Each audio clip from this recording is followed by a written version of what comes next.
Administrative Liaison and Events Manager here, and I'm so pleased to welcome you back to the house. Many of you have already been out this season, but for those of you who are back for the first time, thank you and welcome. I'm so glad you decided to spend this April afternoon with us, particularly when there are a number of other things happening in town. So thank you for joining us. We would not be here after the 37 years that we have been here if it weren't for folks like you, especially within the past couple of years of the pandemic. You've been with us outside in the parking lot. You've been with us online streaming, and we're so glad finally to have you back here in person. So thank you. I do want to let you know about a few things today. The art exhibit on our walls right now is an exhibit from the Hannon Center in Detroit and the seniors and the art instructors who teach their art classes. This is going to be up until April 11th, so please take a look around after the show. If you're interested in purchasing anything, you can talk to myself or Elijah, my colleague in the office, and we'll help you make that purchase. And please do take a look.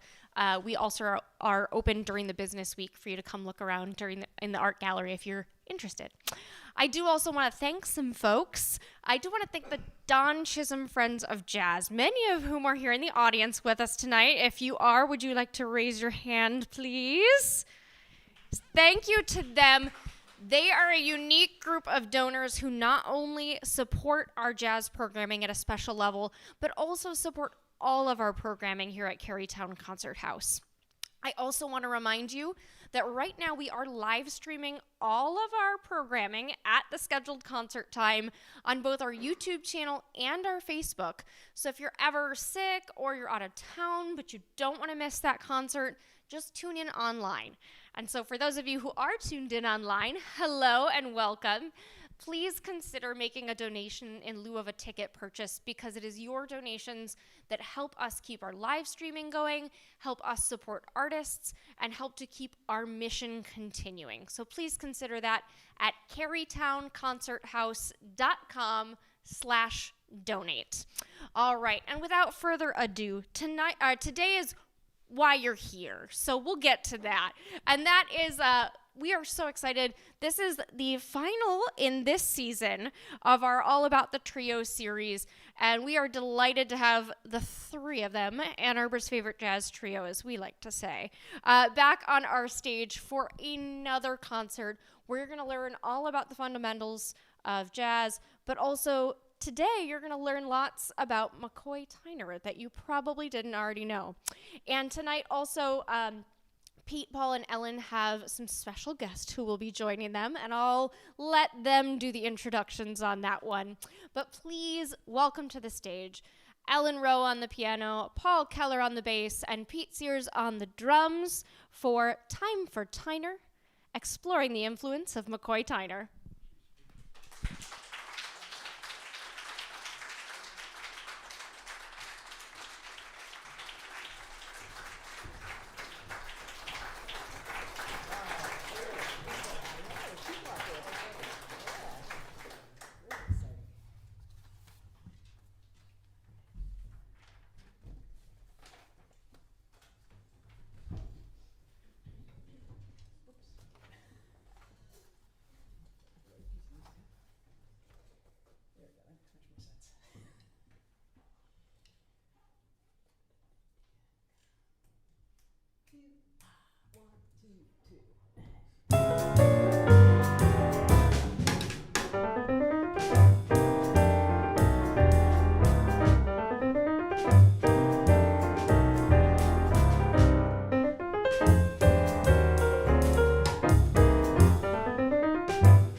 Thank you. Pete Sears on drums, Paul Keller on the bass.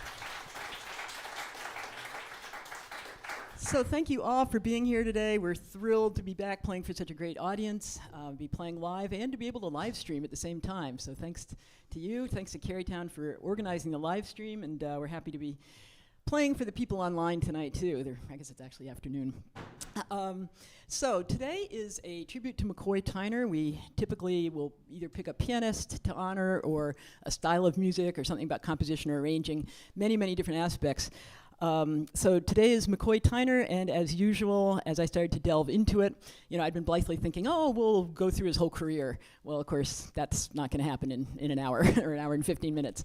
So we've ended up, at least the part that I'm going to be doing, our fabulous jazz piano students is also going to play a McCoy Tyner transcription for you from a little bit later on in his life, and he's going to tell you more about that. But I'm kind of concentrating, for my portion, on the period from 1960 to 1967, which is a small window, but it's kind of the formative window. I think we generally consider that where McCoy is kind of emerging from the post-bop pianists in the 1950s, starting to find his own sound, joining John Coltrane's group and anchoring that group, of course, along with Elvin Jones, Art Davis, Ron Carter, various other players who played with him. And so I just find this period fascinating because the solo I just played for you, I did about, maybe 4 courses of McCoy's actual solo that I transcribed, and then played a couple of my own, and then we went into the trading section. But the language that he uses in the improvising is so interesting to me because you see the bop and post-bop influences in his playing in that style of music, 1940s, 1950s, Bud Powell, players like that for a reference point. But you see him starting to develop his sound in these 4-note groupings. Here's one line. These little lines like that are definitely not bebop vocabulary. And I discovered there's a ton of these sort of 4-note groupings in the solo. And later on, of course, as he really starts to develop the sound that it's hard to know who influenced who, but we're kind of assuming that Coltrane influenced him because Coltrane had started developing some of these modal, pentatonic, quartal, harmonies built in fourth, and that kind of sound. And when McCoy joined the group, he just absorbed a lot of that as well and transferred it onto the piano and then influenced many pianists that came after him. So we're going to, like I said, we're going to kind of concentrate in this earlier period of his, which I find fascinating. Many of you who know my playing know that I play really, literally nothing like McCoy Tyner. So it's such a wonderful challenge for me. It forces me outside of my comfort zone, and I get to learn some new language and work on technique and all that good stuff. So I'm going to give you a little bit of a bio here, as we always like to do. McCoy was born December 11th, 1938 in Philadelphia. And Philadelphia is just a hotbed. I think we tend to think about New York and, of course, Detroit, Chicago as these major centers of jazz. But Philadelphia had a huge, and still has a huge jazz legacy. And I just started writing down the names of some of the great artists from Philadelphia. Richie and Bud Powell, John Coltrane, of course, the Heath brothers, Christian McBride, Benny Golson, Philly Joe, Marcus Belgrave, who I did not realize was from Philadelphia, so that was good for me to learn. Art Blakey, and I know there's more. Did we think that Art Farmer was also from Philly, or did we think he met Benny Golson? We think Art Farmer, too, because Chester. I know he's actually from Chester, which is not far from Philadelphia. We played a gig with Marcus in Philadelphia, and he says, "We're this close. We got to go by my hometown in Chester." So he got us a hotel room for the whole band, and there we sat for about 16 hours while he visited his friends and family in Chester. That's the way I think of Chester. All right, and this is the beautiful thing about these trio presentations. You learn all kinds of tidbits you didn't expect to learn, and I do too. So, all right, so Marcus Belgrave from Chester, Pennsylvania, not Philadelphia. All right, so one interesting thing I found out, he started playing piano at age 13. He went to the West Philadelphia Music School and the Granoff School of Music in Philadelphia to learn theory and harmony. And I discovered he took conga lessons. So he learned the conga drums. And I have to wonder if that had something to do with his very, especially later on, his percussive and his rhythmic use and his kind of percussive approach to the piano. That's just something I was wondering about. He had his first band when he was 15. There was apparently 7 of them, and they would rehearse at his house. They were called the House Rockers. So I would love to have heard that. He converted to Islam at 17, and throughout the rest of his life, he's a very deeply spiritual man, always referring to the Creator and thanking the Creator. And you can hear a lot of his, and we'll talk about this a little bit more, especially in our next piece we're going to do, how that spiritualism kind of influenced both Coltrane and McCoy Tyner in their approach to the playing that happened in the early 1960s. He listened to a lot of Miles Davis, Charlie Parker, and Bud Powell. And something that I found out, too, that was interesting is that Bud Powell lived around the corner, but the Powells did not have a piano for a very long time, so Bud would come over to McCoy's house and practice. So McCoy obviously absorbed a lot of Bud.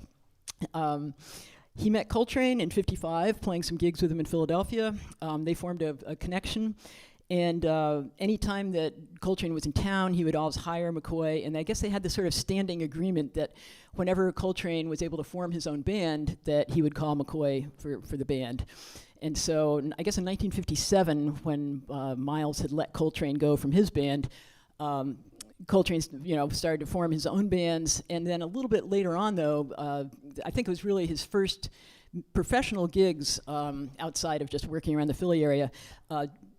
McCoy joined the Benny Golson Art Farmer Jazz Tet, and so he was actually working with them when Coltrane had the opportunity to hire him. And so the story goes that Coltrane was really, he didn't want to do that to Benny Golson and Art Farmer. He didn't want to steal their pianist away. But his wife, Naima, at the time, convinced him that this was the right thing to do. And Tyner later said that he knew that he belonged with Coltrane, so he had no real regrets about leaving the other band. So he joined Coltrane, and of course the rest is history. Let me see what else I wanted to mention. He was with Coltrane until 1965. They were recording a lot on the Impulse label at that point, just some of the albums that they recorded during that time. My Favorite Things, Live at the Village Vanguard, Ballads, that beautiful John Coltrane and Johnny Hartman album that I hope you all know about, Crescent, A Love Supreme, and there's many more. So a very, very prolific time for that band. Later on, McCoy worked with just about everybody you can imagine. I wrote down a few names again: Wayne Shorter, Freddie Hubbard, Joe Henderson, Michael Brecker, Joe Lovano, Terrence Blanchard, Christian McBride. He was NEA Jazz Master. He won 5 Grammy Awards. And he started to compose. He wrote for orchestra. He wrote for big band. And I noticed that he also, I think it's Trident, where he plays celeste and harpsichord. Yeah, so he got into some pretty interesting things. He also wrote for harp. Okay, so anyway, that's kind of our brief bio. Obviously, I have left out the majority of his life from 1967 on, but we are going to cover that in the next show we do on McCoy Tyner, I promise. Okay, so I want to take a moment and kind of nerd out here on some jazz theory and some things about McCoy Tyner's style.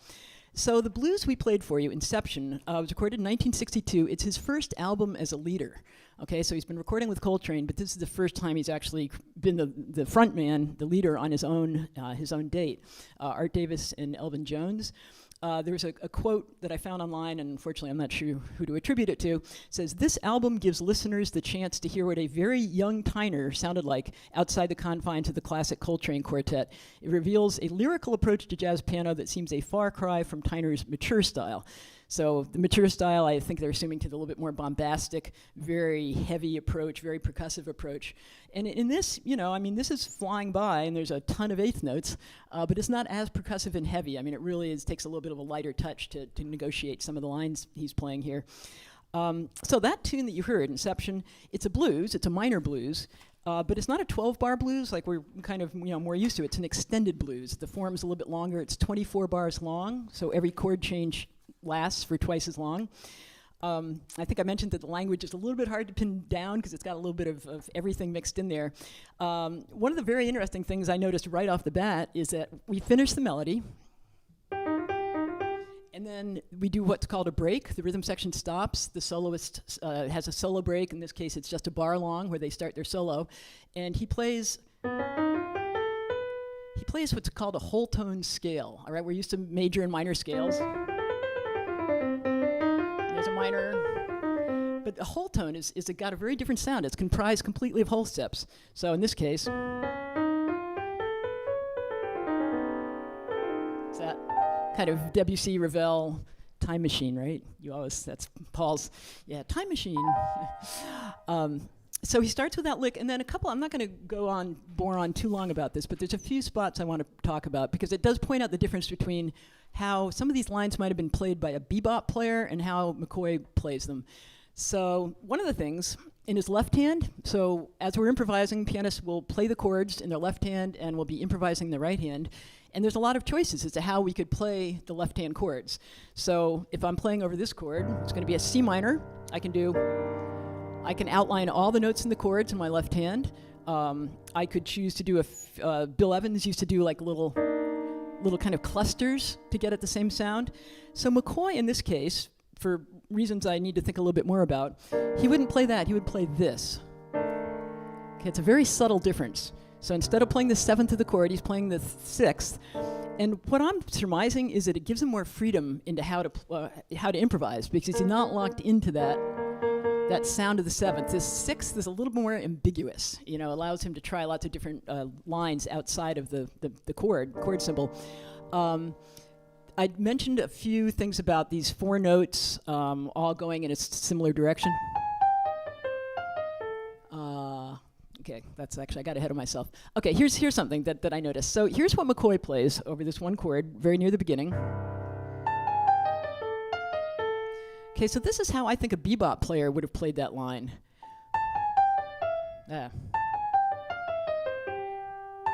So this little turn around the chord tone, we've talked about these sort of embellishments of chord tones, is very integral to bebop. So here again is McCoy's line, and here we go. Sorry. There it is. So it's got some kind of wide intervals in it. And then, again, if a bebop player was playing this, it's a little subtle difference here. Here's a little interesting spot. We're going to talk a little bit more later about how some of the sorts of sounds that Coltrane and McCoy were playing were kind of going in and outside of a key center. They weren't necessarily, just sitting on one chord, but alluding to the chord, but then kind of shifting around. And so McCoy does this in his solo right in this spot.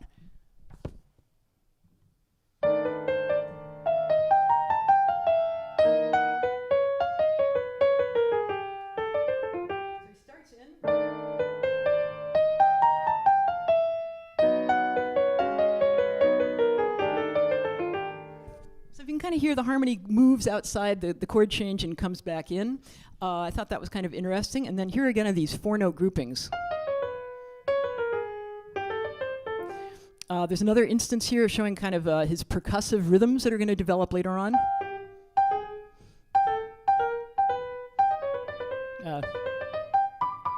That's one of my favorite spots in the whole solo. Just such an interesting little sprightly gesture. And then you may have noticed, there's just these very long strings of eighth notes, okay, going on for like 8 bars, and they just don't stop. In bebop, you had long strings of eighth notes too, but they're usually punctuated with some rests. This is just and so forth and so on. So that's a little bit different as well. Okay, I think that's maybe enough nerding out over the solo. You guys have anything you want to say about... I'll see. Oh, do you have your own mic? I do have a mic. Yeah. Is that on? All right. Hey, you said the C minor 6 with the 9 on there, right? I know why. I know. Play the thing, and then move everything up. No, well, I mean to an F. Yeah, there. That's why. Like this.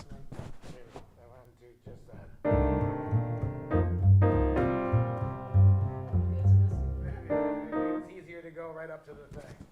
Okay, the thing. Well, I mean, I'm talking as a non-piano player that likes to sit around and goof around on things like this, and I say, oh, well, that's easy. I can do that. If I can do that. Gee whiz, 1, 2, 3, 4.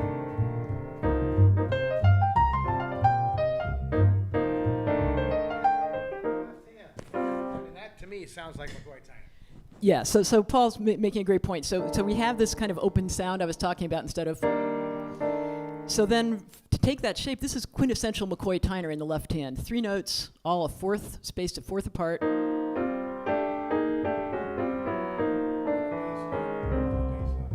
Yeah, and yeah.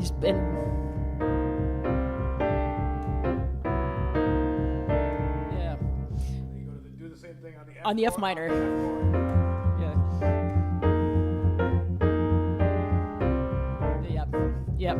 Yeah, so that makes It's a weird kind of. it is easier. You're right. No, it's mystical. It's Eastern sounding. Yeah, it is a little Eastern sounding. Yeah, okay. Yeah, no, I agree, and we know how. Yeah, Pete, go for it. So what I'm hearing this is different. We're into new ground. We're nerding out into the future, so to speak. What I mean by that is we started Bill Evans last week, and that opened the can of worms, like the implication of different kinds of rhythms over the bar line, for instance. But now it's the tension sustains for longer periods of time, which allows for more density. And it just holds you like that if you can stand it. Some people can't stand it. So we're at a bit of a crux of like where we have talked about in our trio, all about the trios, and now kind of moving into this is a little different. But if you can hold on to that tension and try to find some kind of something that resonates with you, it's pretty interesting, but it's really also very intense. And it also does kind of have a landing to it.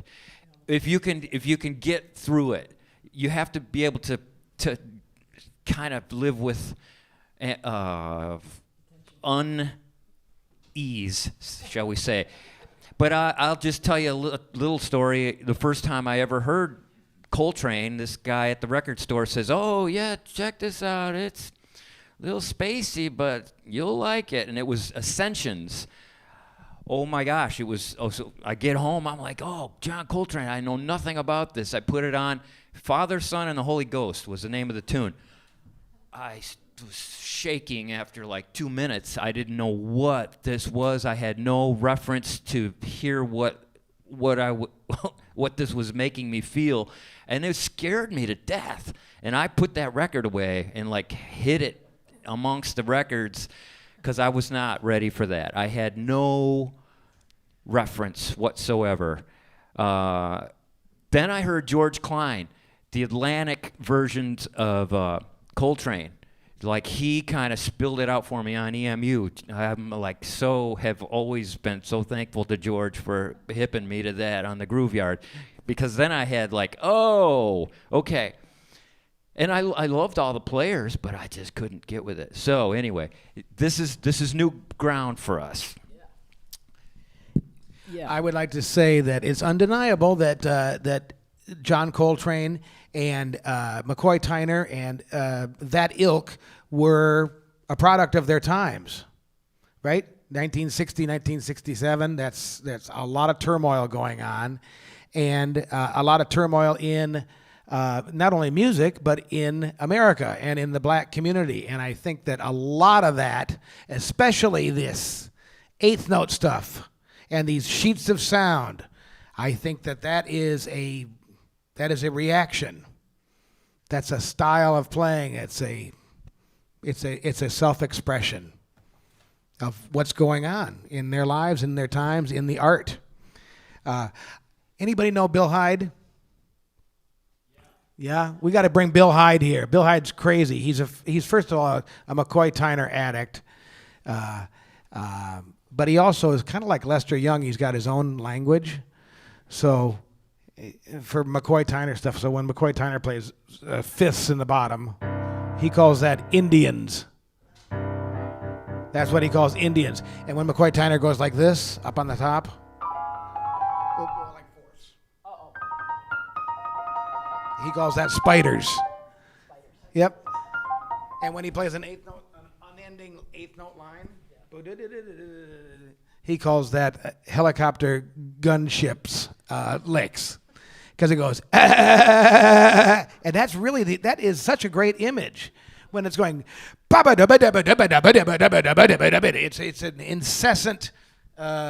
an incessant kind of thing, and it makes you think of something. It gets an image going. I have one other anecdote. 1993, I was called to join Russell Malone. Paul got me on the gig, and our first gig was opening for McCoy Tyner Trio in Knoxville at the university. And needless to say, that was a lot just to get in the room, knowing that McCoy was there in that space, you know. So anyway, we played our set. It was great.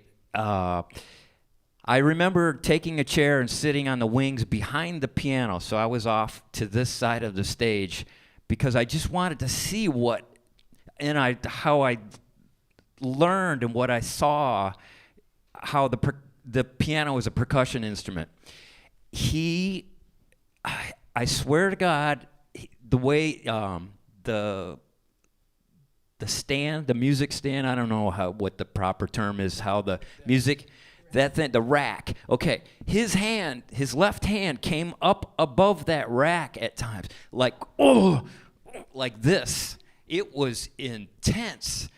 And his right hand was just firing, and he would pop that left hand, and I was just, and the power was like, whoa. It was like I had never seen anything like that. It was a little bit, it made marks on my soul, you know. It's like, whoa, that is just like, that's a real percussion instrument. Now I get it. Yeah, there's no getting around the fact. He's an incredibly powerful player, passionate. But I don't mean bombastic in a bad way. I just mean that he was able to pull so much sound out of the piano through just what Pete is talking about. So we're gonna switch gears. Actually, we're going back a year, but we want to dip into the Coltrane repertoire. We're gonna play my favorite things for you. We're gonna talk about it first, though, because anybody who's not used to this version, I think, needs just a little bit of a ease into it, so that you don't either have a bad reaction to it, or at least you kind of understand what you're hearing. So a lot of what was happening with Coltrane and Tyner was that, I talked about how you can have all these different chords in bebop and a lot of chords moving around. They pulled chords out so that there would be these long kind of drone-like passages with very little harmonic activity, which really freed up the soloist to go wherever they wanted with their right hand, because they weren't locked in by, all these different chord changes happening. So this is exactly what they did with my favorite things. There is some of the harmony moving over a drone-like bass note, but it's not certainly the way you're used to hearing it. The bass note is not, as you will notice when you watch Paul, who will be stuck on a low E for almost the majority of the song, which is kind of an interesting function for the bass, who's used to walking and doing all these different chord changes.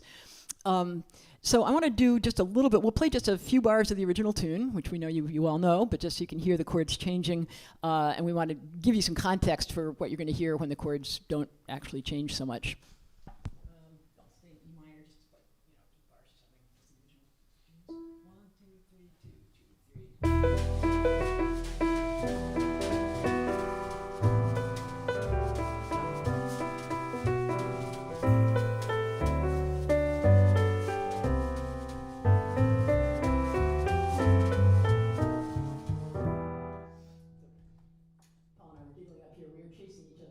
Saw me go to one chord, and he went with me, but I could tell he had gone to the other chord, so I went back to where he was, and so we were just chasing each other around. But you all know the sound of that song. All right, well, you're not going to hear those individual bass notes anymore. You're going to hear this drone. And here's a quote from this. I grabbed this from one of the obituary. That there are many of them for McCoy when he passed in 2020, but this one was from Giovanni Rusinello, the great jazz critic for the New York Times. And he said, what I'm going to say to set it up is that the harmony is, I think I mentioned, the harmony is kind of minimized, right? We've pulled out some chord changes, allowing Coltrane more freedom. Rusinello wrote, "The group found its identity in a more rooted, incantatory sound, influenced by music traditions from across the globe. With my favorite things, it also found itself a hit. All of a sudden, Mr. Tyner's piano was on airwaves across the world, sparring with the drums of Elvin Jones to conjure the special locomotive power that would eventually define the band. Mr. Tyner's playing on this track is disciplined and neatly contained. Nate Chinen, Shinen, I've never been sure how he pronounces his name, another wonderful jazz critic, he said that the tolling meditative chords were a key part of its allure. So one of the things I found interesting was that when I really got in and started listening to what McCoy was doing, there is a lot of repetition, the same rhythmic pattern being played over again, the same two chords going back and forth, back and forth, back and forth. And I think that's what everybody's alluding to with the words drone, incantatory, sort of like, so that things don't change too much, so that you do get locked into this kind of trance-like state, and then over the top of it, Coltrane is just doing these amazing things. Similar to those blues. Similar to the blues. Right? Yeah. What we were just talking about. Yeah. That C minor.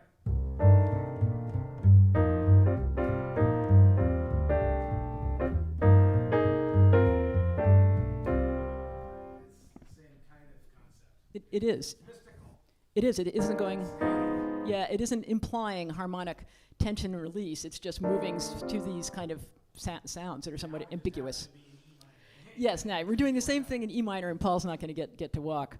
Okay, so I've got one quote from Billy Taylor, and then we're going to introduce our Coltrane sit-in person today. I'd like to say one thing about this. Yeah. This recording marks the resurgence of the soprano saxophone in jazz music.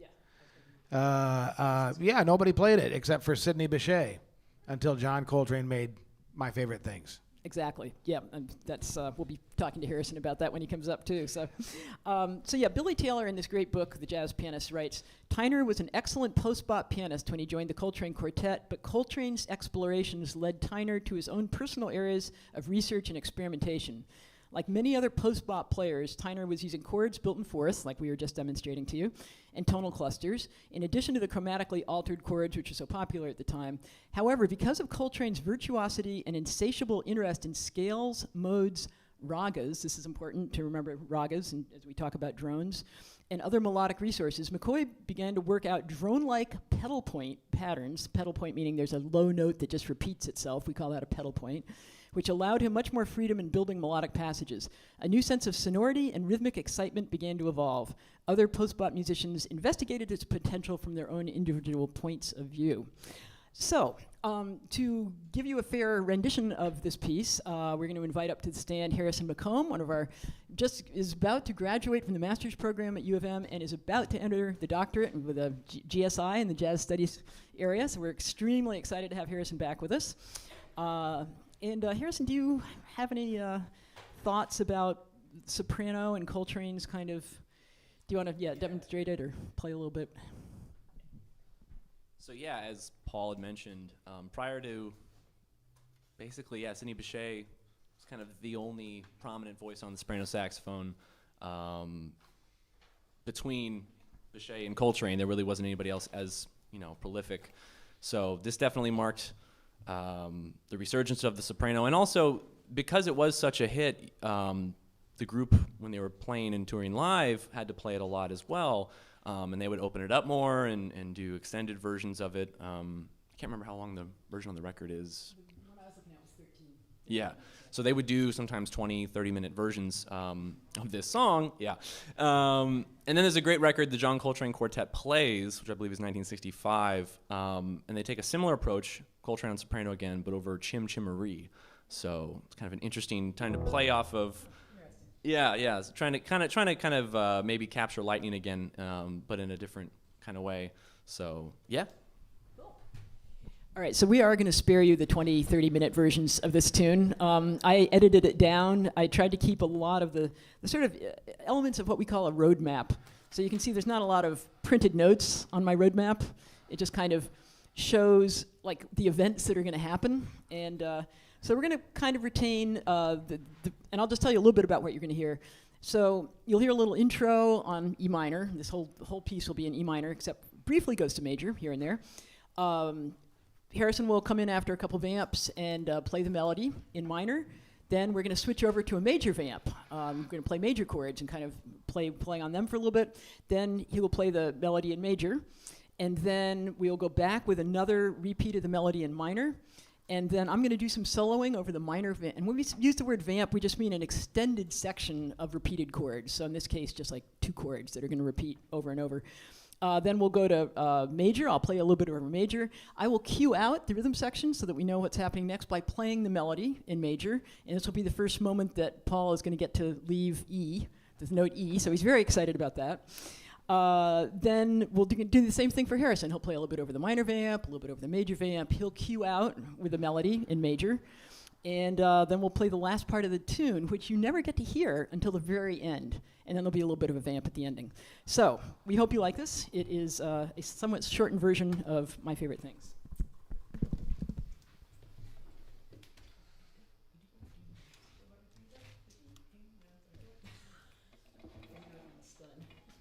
One, two, three, 2, 2, 3.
And by the way, if any of you have not been here before, we do love to entertain questions from the audience. So if at any point you have something, either a comment or a question, just raise your hand and we'll call on you, as it were. So I think you could hear how Harrison was allowed all this freedom because we were just stuck on these one or two chords, and he was able to go wherever he wanted, which I think is a kind of a trademark is a terrible word, but it's something that you hear in these recordings a lot because they went to these sort of trances and drones and just repetitive rhythms that allowed the soloist, in this case Coltrane, to just kind of soar above. So anything you guys would like to, yeah. Here's a little bit of math. The reason these repetitive patterns get really, it's a polyrhythm. So it's in 3/4. This tune, 1, 2, 3, 2, 2, 3, and so on. So, but what happens against that is this 1, 2, So it's almost like a slow 4. So I can get you to try to feel this tension. This is kind of how you live in this dense tension if you can stand it. A lot of people can't. So just think of this, not difficult, not difficult, not difficult. 1, not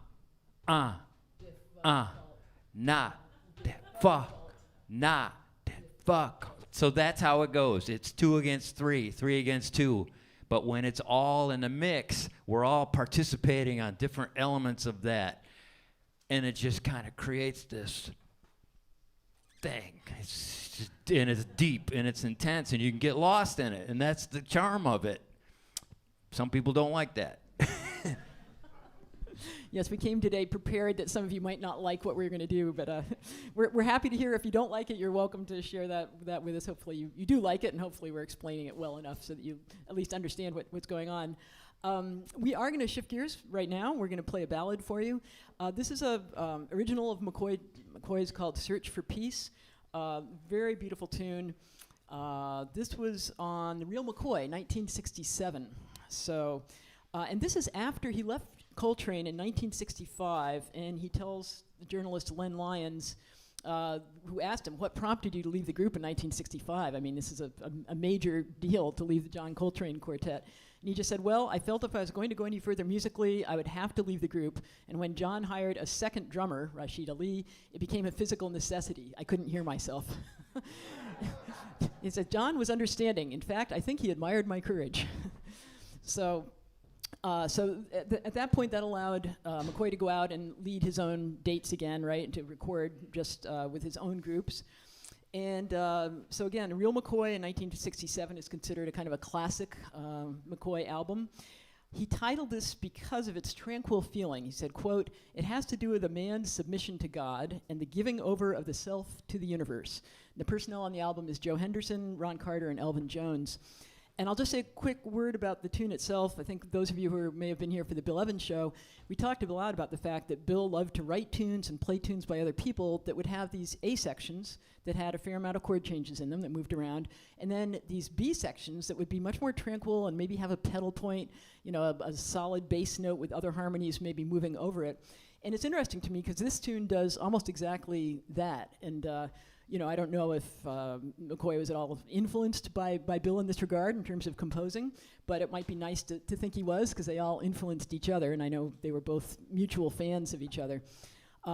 So you can listen for that. There's a lot of very familiar sounding chords in the beginning, what we call 2-5-1s, clear harmonic progressions, and then there's this very nice kind of impressionistic, if you will, bridge, and then we go back to the A section. So this is Search for Peace.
Thank you, Paul Keller, and that beautiful bass solo.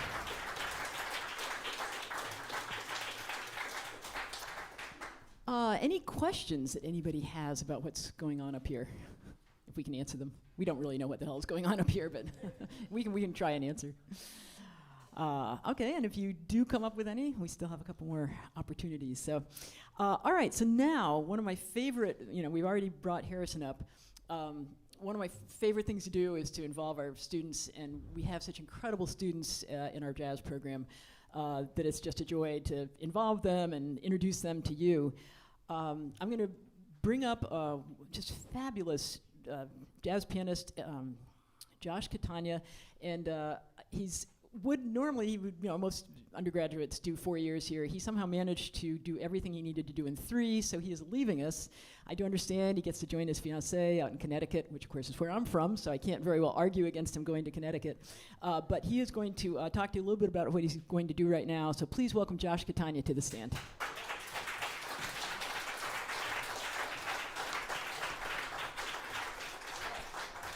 Go Huskies!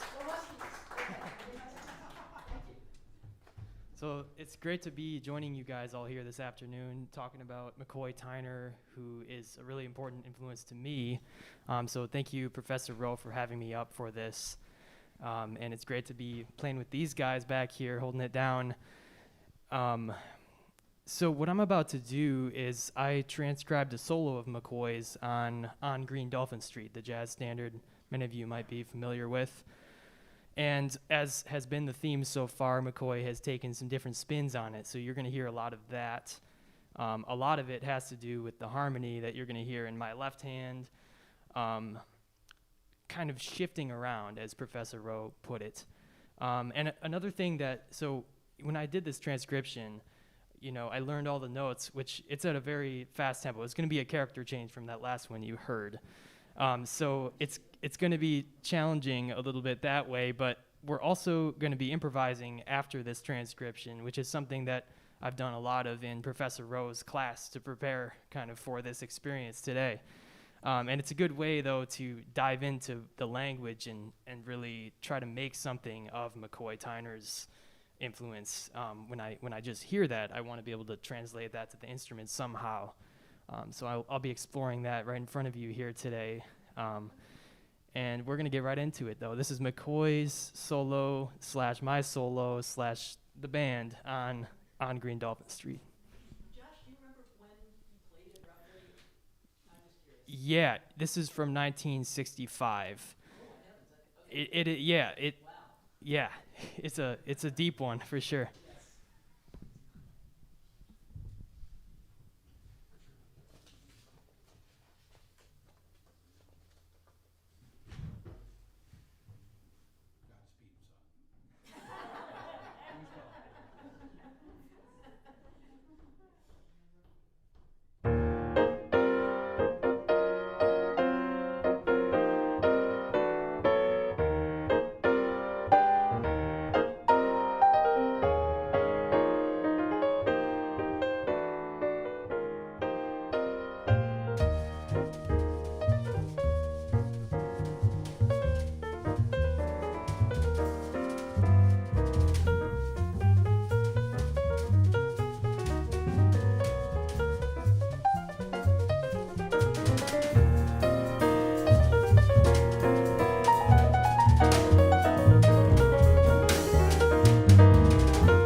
Tanya.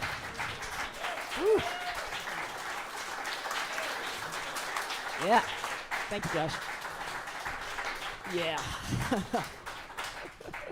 The future of the music is in good hands. Yeah. It's interesting because Josh is about the same age that McCoy was when he joined Coltrane, so I foresee similar things like that in Josh's future, in the very near future, I hope. Okay, so we're going to close up. We have one more piece for you, and this is a blues, although it will, again, maybe be a little bit confusing. It won't sound like the exact types of blues that we normally play for you in here. We're going to invite Harrison back up again. He's going to switch over to tenor and do his best Joe Henderson imitation this time. This is also from the real McCoy, 1967. Great album to get if you don't have it. And one of the quotes said, "The album closes with an upbeat, merry piece called Blues in the Corner, a reminiscent musical portrait of Tyner's childhood. He says, when I was growing up in Philadelphia, some of the kids I knew liked to hang out in the corner. Youngsters talking, kidding around, jiving." So that's the idea behind this piece. Just a couple of things to sum up here. Another Nate Chinnon quote: "Few musicians have ever exerted as much influence as a sideman. His crucial role in the group's articulation of modal harmony from the early 1960s on will always stand as a defining achievement. The ringing intervals in his left hand, which you just heard Josh doing with perfection, all those types of sounds. Let's see, the ringing intervals, often perfect fourths or fifths, became the cornerstone of a style that endures today." So I think with that, any questions or anything people would like to ask before we play this last piece? I'm just kind of curious. Yeah. A general question is, has transcribing solos always been a thing? That's a great question. So it has and it hasn't. So what the players, before we had YouTube and the great slowdowner, which is something that slows things digitally down so that they're slower and you can hear them better, or before even the tape cassettes, because I used to transcribe off cassettes, right? You guys do some of that? Drop the needle, yeah. Drop the needle on the record, and you had to transcribe that way. That destroyed a few records.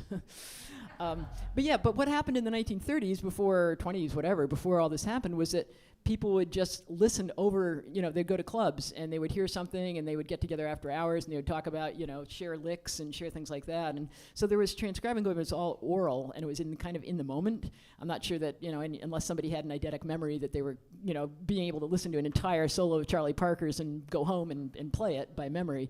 But it's just in the advent of recording technology that people have, all been recording. Some people write it down. Josh and I both wrote ours down because we wanted to have a written record of it, which is really nice. You can go back from 5 years and go, oh yeah, that's right.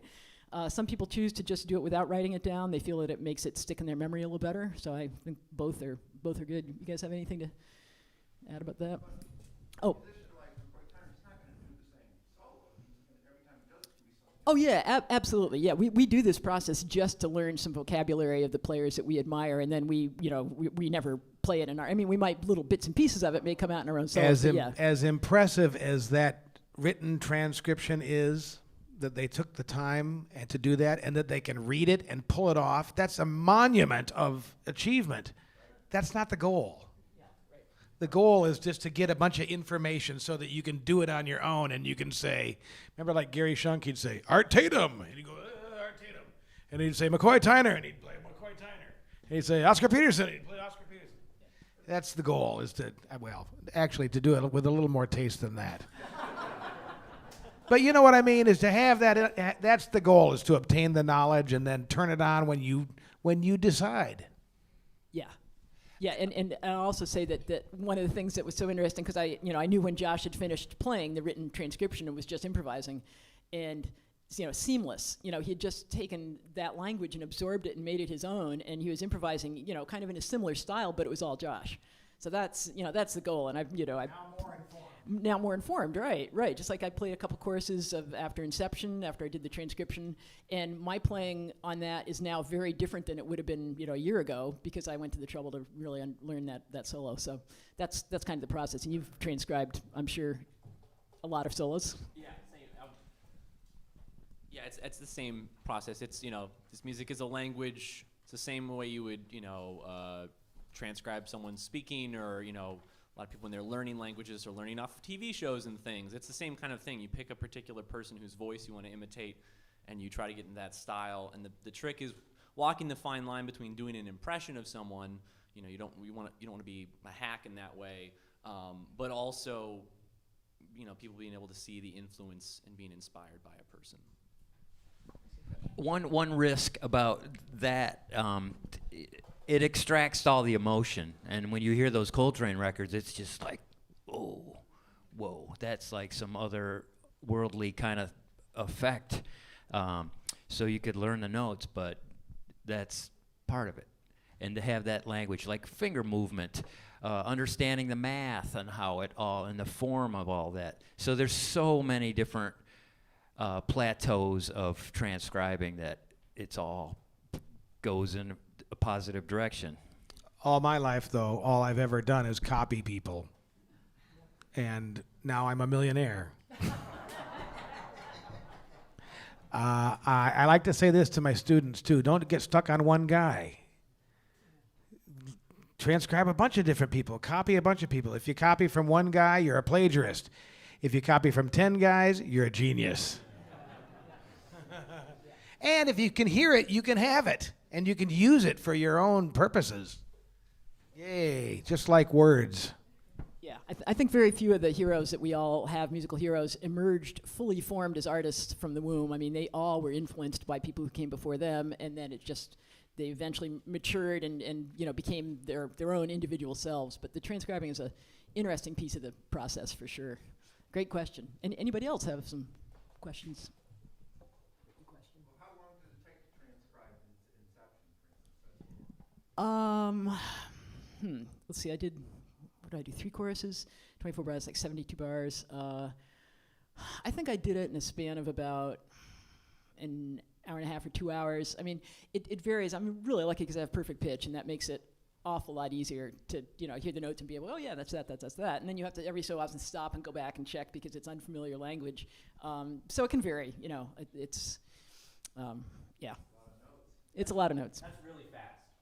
I was going to say that take me three times longer to do that. Well, no, I doubt that. So we're going to play Blues in the Corner, and the one thing I do want to say is that there is almost nothing in the transcription I did on this that I would actually think to play myself before I did this transcription. There's a couple bars, there's 1 or 2 little what we call 2-5-1 licks that come out of nowhere. But that's what's so fascinating about the process. It's like, wow, now I've got some of this language in my ear, and so I'll probably try to play a couple choruses of my own solo after this, and then Harrison is going to play, and he's just going to be improvising. You're not playing any Joe Henderson, right? Yeah. Okay, this will be all pure Harrison. We may have some bass, some trades. We don't know. We'll wait and see what happens. But this is Blues on the Corner.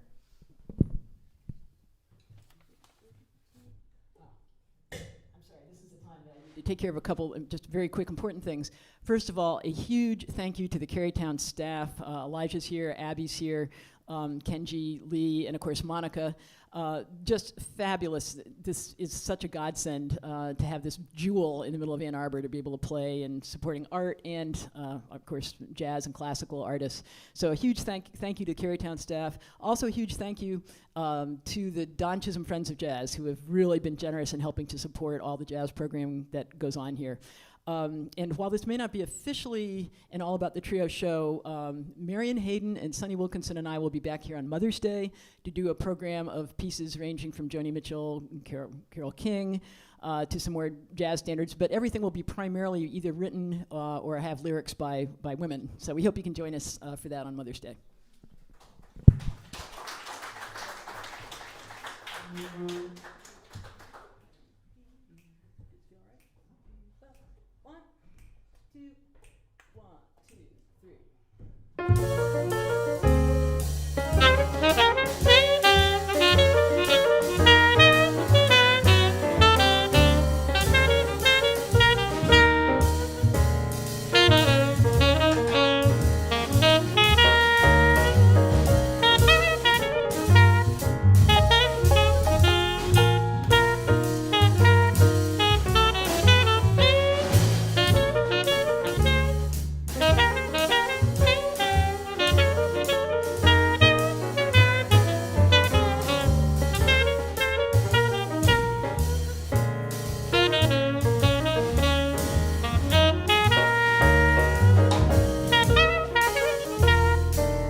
Myers on the drums. Paul Keller on the bass. Josh Catania on the piano. Thank you so much. I'm Ellen Rowe. We really enjoyed playing for you today. Thank you.